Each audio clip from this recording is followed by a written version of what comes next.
Let me go off on a tangent. So there's two tangents I would love to talk to you about that have to do with modern day photography. One is AI is evil. So we could talk about that a little bit. And the second one is this pixel peeping quest for perfection in new cameras.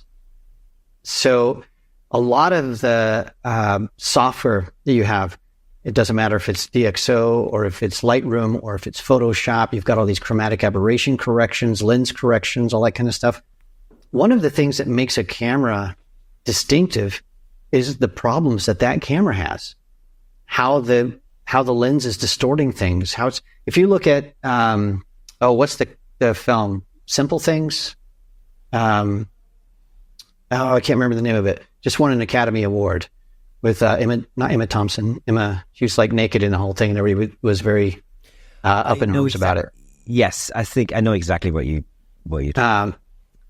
Watch the cinematography of that film, and you see these pincushion cameras or fisheye camera or lenses, and you see this weird bokeh in the background that's all weird and nasty, and a lot of this stuff. They used crazy lenses to tell this story in a way that's beautiful. But if you look at that film and the cinematography, technically, it's all wrong. It's got distortion and it's got all kinds of problems, and so technically speaking, it's wrong. It is a beautiful, beautiful film. And that's what I think why a lot of people like older cameras, because it brings in light leaks, it brings in lens distortion, it brings in artifacts, it brings in all this kind of stuff. And now we're even using stuff like the Nick Collection analog effects and Luminar Neo to apply defects on top, grain and light leaks and all kinds of stuff when we used to just get them. So I think that the quest for having these pure, perfect, high resolution, absolutely impeccable images is misleading people from the true joy of photography, which is to tell a story in a unique way from a perspective that only you have. And maybe that perspective is something that only you have because your camera that you're shooting with has a defect that no other camera has. And so embrace the defects. We could talk for an hour about why I think we need more defects in our photography and in our storytelling. Because everything that's pure is boring. And even with retouching. So I think there's a time and a place to remove all the blemishes and everything on a person. If you're going to be in a magazine cover on Vogue for, a Revlon campaign or something. Okay. But I think that the beauty of people is that they have a unique look. They have beauty marks. They have wrinkles. They have scars. They have texture to their skin. They have all that kind of stuff. Most of my images that I create, unless I'm doing it to demonstrate how to remove all that stuff, I leave in those defects because I think that's what makes a person, So yeah, don't be as perfect. Be a little bit rough. And I think your stories will be better. Exactly. And it's always down to intent. This lens that I'm shooting through right now is 21 years old. Yeah. So it's an old 85 millimeter Canon that I've adapted and put on an R5. But I love the look of this lens and this bokeh.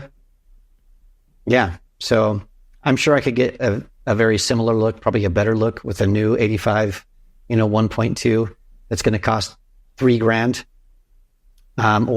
Just buy one of these 21-year-old lenses for $800 or $500, and this is what you get.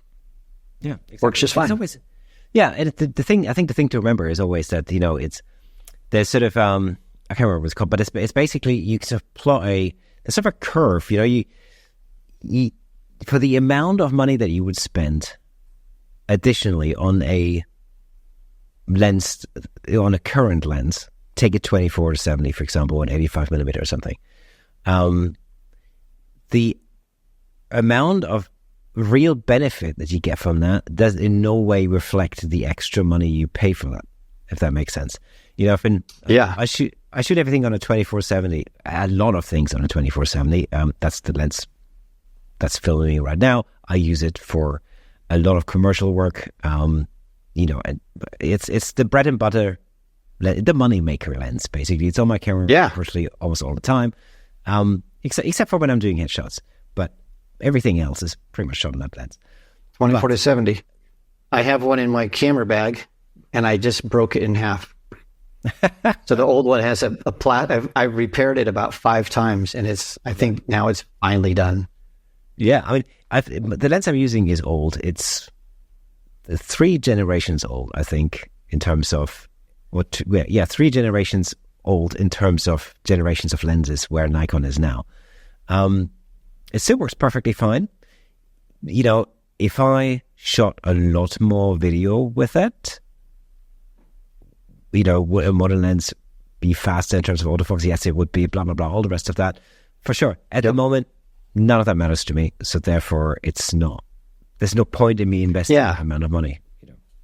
I think if the way I've always justified spending more money, so, everything I spend money on is an investment, and it has to return. And I've got to get a return on that investment. So in the early days when I was shooting, 20 plus years ago, 30 years ago, I was using speed lights and umbrellas. And then I started shooting catalog work. And catalog work, you're shooting, very fast. It's stuff like, here's outfit 1, front, side, back. Here's the shoes, the accessories, next model, let's go. And everything has to be, the color has to be highly accurate. And then your exposures have to be the same. And what I was finding is with my speed lights, and I'd borrow some strobes, the color temperature would vary and the exposure would vary. And so in the early 2000s, I invested in pro photo gear, which was very expensive. But the reason I did that was I knew that the clients that I wanted to get would not put up with the kind of work that I was creating. And I couldn't go through and retouch 200 or 300 images to make sure the exposures and the color was all the same when it was varying. And so when I spent that, it was a lot of money. All of a sudden, those issues vanished. So exposures were always the same, color always the same. My refresh rates were really fast. And then I got higher end clients, and that gear paid for itself right away. And so from that perspective, I think, like you said, if you're going to shoot a lot of video, you're shooting F1 or something, you got to have the fastest lens available. And so it's worth spending that money. But if you're shooting a podcast where the focus doesn't really change much, it doesn't have to be that fast. So exactly. My criteria is there something I want to do or I need to do that I cannot do with the gear that I have right now? And if that's true, then I'll make the investment. Yeah, absolutely. But that's exactly the thing. And I think that's just the difference very often between people who do photography professionally, for example, or for a living, and people who do it as a hobby. Because one thing I notice a lot, especially in the sort of in the camera club environment, for example, is that it's really all about having the latest and the greatest gear. And people half the time can't really believe that some of the gear I use is actually really quite old. And the misconception, I think, often is that, well, but you're a professional, so therefore you must have the latest and the best gear.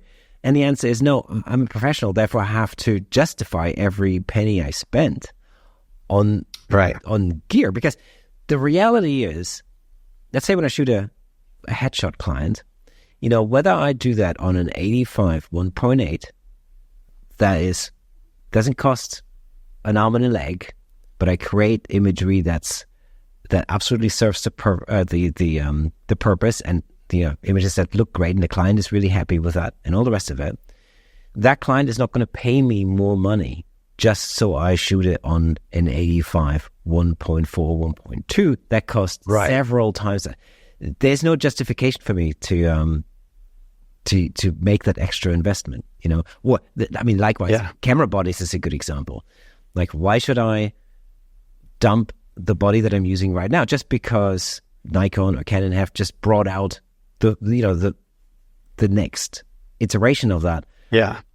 Well, because it doesn't, on the surface of it, it doesn't improve anything that I do already. If, like you said, if there is a need, then amazing, great. it's worth Yeah, investment. the new the R5 Mark II that just came out from Canon, and the new R1, I think. So I looked at the all the specs, the video reviews, and everything, and for me, like, there is nothing that those new cameras have that I need. So it was directly focused on sport shooters, photojournalists, and video. And, you know, so like the overheating problem, if I was shooting video out in a hot environment a lot, I probably would upgrade, because, you know, now the new R5 Mark II has some cooling properties that the R5 doesn't have. I don't ever have, my camera never overheats, because I'm, you know, I don't use it for that. It just doesn't make any sense for me. So I know that I'm going to be making videos for the next couple of years, and people are going to be like, why do you have a camera that's a generation too old? And my response will be, you know, send me $3,500 and I'll gladly upgrade my camera.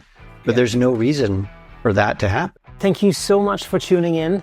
If you enjoyed that clip, then press here for the full episode in glorious Technicolor. Hey, and don't forget to subscribe.